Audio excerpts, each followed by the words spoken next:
Welcome to Perception versus Reality, Sports and Culture. Please enjoy this PVR clip and catch the full episode on our YouTube channel later this week. Everybody thoughts on Porzingis trade. What do you guys think about this trade? Who do you think won?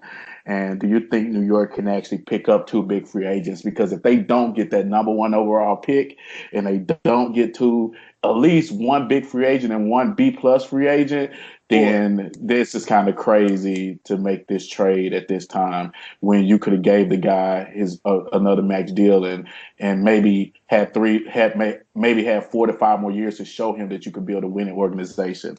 Um, I would say JR, and just to give you guys a little background on this real quick before you give me your talking points. JR tweeted yesterday that Kyrie was headed to New York. Now, him and Kyrie are good friends. I don't think it's 100% accurate, but I think he has been talking to Kyrie, and maybe Kyrie hinted at possibly going to New York. KD agent lives in Manhattan. His business manager is from New York.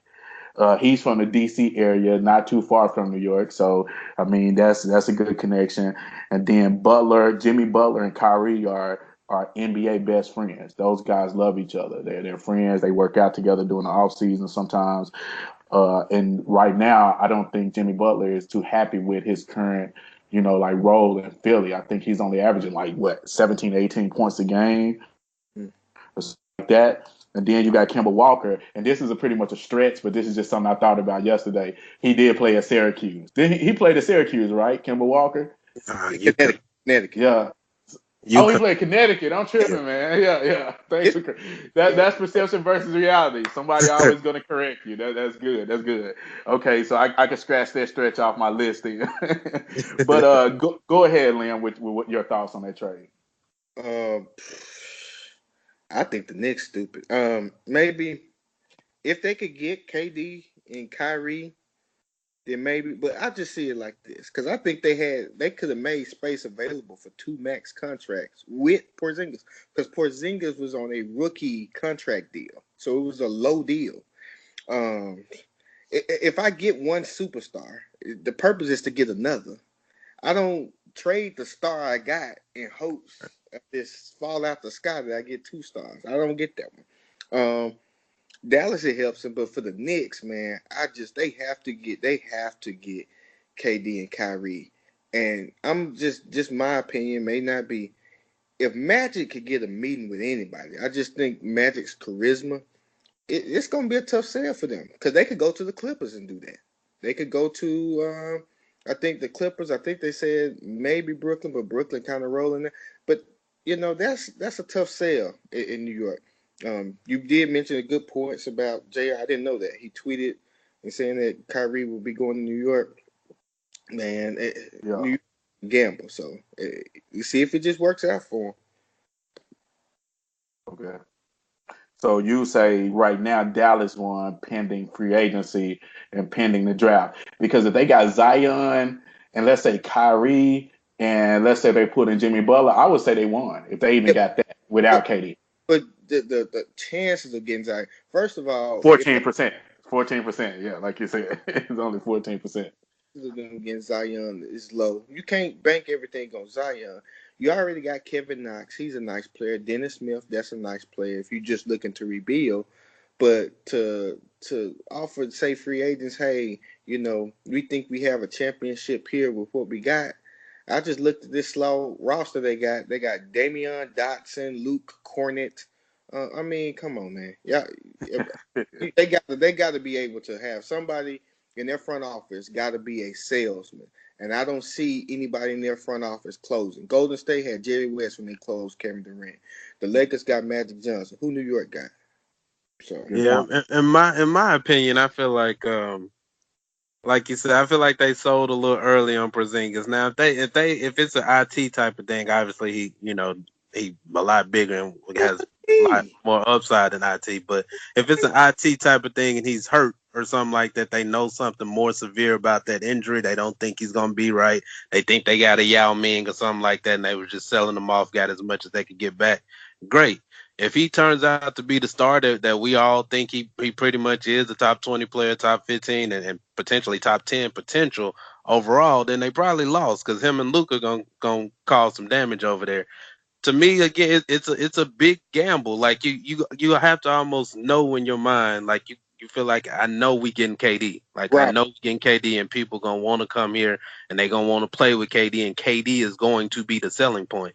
If you don't already know that, even if you knew you was getting Kyrie, I wouldn't feel like it was enough because I've seen what Kyrie does with a mediocre roster. Kyrie would be a bottom feeder over there in the East, and I love the guy. He's just extremely talented, but Kyrie, Knox, and Zion will probably still end up being an 8 seed or somewhere scrapping, trying to get into the Eastern Conference and maybe winning a playoff game here or there. Now you get KD over there, and KD's out to prove, he becomes what LeBron was a few years ago. Like, all right, y'all said I ain't did this, I got to prove this. All right, I'm out to do that. And KD goes on that particular type of mission with the Knicks, then you win. But how big of a gamble is that? Like, KD might win the championship this year and say, you know what, I'm good over here.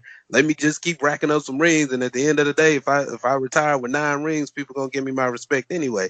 If the Knicks don't know that they're getting Kevin Durant, it was a very dumb trade. Unless they also know that something is wrong with Porzingis, and they just trying to cash out on him and get as much back as they can. I didn't think about that, and you can have a good point there. If they know something is severely wrong with Porzingis, and I heard some people make some sources at ESPN and a couple of analysts like Jalen Rose were saying that they did research, and the 7'3" guy in the NBA has Never always had last. injury Yeah, issues with his legs and his knees and his foot or whatever. Look at Manute Bol, look at yeah. Yao Ming, yep. Look at Even all these guys. Arvidas Sabonis. Sabonis turned himself into something later, but Sabonis was supposed to be kind of great. He's supposed to be that Yeah, one of those exactly. Yeah. Exactly. great Europeans. His knees went out on him. He was a big shooting fat big man. That's what he turned out to be. What was you gonna say, Liam? I think you was gonna say something else. I mean, I just see it. I get it. It could be something wrong, but it's an ACL. ACL heals regularly for an NBA player. They trade Dennis Smith just had an ACL injury, and he's an explosive player. He had ACL when he was in college, and they just traded for him. So, Right. I mean, to me, even and think about it with KD and Kyrie, you still ain't winning the championship. Kevin Durant just had Westbrook and Right. Yeah, that's true. and Adams and all that, and he choked that. Right. I mean, with New York, I guess you got to get it because you got to get stars. But like Neely said, you have to absolutely know. Somebody must have came to the grapevine and told you, like, hey, this is what's gonna happen for me to trade a star player out Right. of New York. So they must know something. So have Yeah. to. In I would. today's NBA, you got to have you a star lingering around somewhere, unless they doing it just to try to find a way to be relevant. Like Liam said, I don't think KD and Kyrie can win it all. Not with the way that the NBA is currently constructed. I would see 3 or 4 teams better than them clearly that I would favor. Yeah, that's true. And I would say on this topic that right now I agree with you guys. I think Dallas won initially because when you have Luca and you have Porzingis to work with now moving forward, I would say in 2 to 3 years they will be title contenders if they put the right people around them because both of those guys can shoot, both of those guys can handle the ball, and both guys play defense. So you just need to put athletes around them just to help, and I think they're going to be pretty good. New York, the way New York can steal this win back is this. These are the scenarios to me. You got to get a top two pick. You got to get Barrett or Zion. And if you get one of them, you're good because those guys I think can immediately make impacts in the NBA. I could see them being 16 to 18 point scorers year one in the NBA. And then you have to get at least one A plus guy and one B guy, at least a B guy. So I would say A plus guy, Kyrie, Katie. You got to land one of them. B plus guy, Klay Thompson. Even though I know he's not going, uh, Kemba Walker, Jimmy Butler. You got to out of those five players, you got to get two, and you I, win this trade. I don't think Clay Thompson is a B. I think he's a great fit where he at. But if he goes with, let's say he go with KD to the New York, that still only gives them one player that could get their own shot. Clay Yeah, Thompson is a benefit of what Steph Curry can do because he leaves so much space open for him in the system. Because I seen him score 40 points and he not dribbled the ball 5 times. Nobody yeah, else can. exactly. That Clay privilege. came to LA with Anthony Davis, they'd be the best team in the league. Oh, It, yeah, it, it's it's scenarios. It is who he's going to fit with and how you're expecting him to play. He can't be an A player. Like I don't think you say I'm gonna build my team around Clay, but he's a super solid B depending on who your A player is. Right. Yeah. And he's Because definitely a great C if you already got an A and an A B. right. Yeah. I Yeah. agree with. I agree with that. yeah, man. Thank you for listening to the PVR Sports Podcast. Please subscribe to our YouTube channel to catch new episodes and PVR clips. Like our Facebook page and share with your friends if you enjoyed this podcast. As we say in the South, catch you later.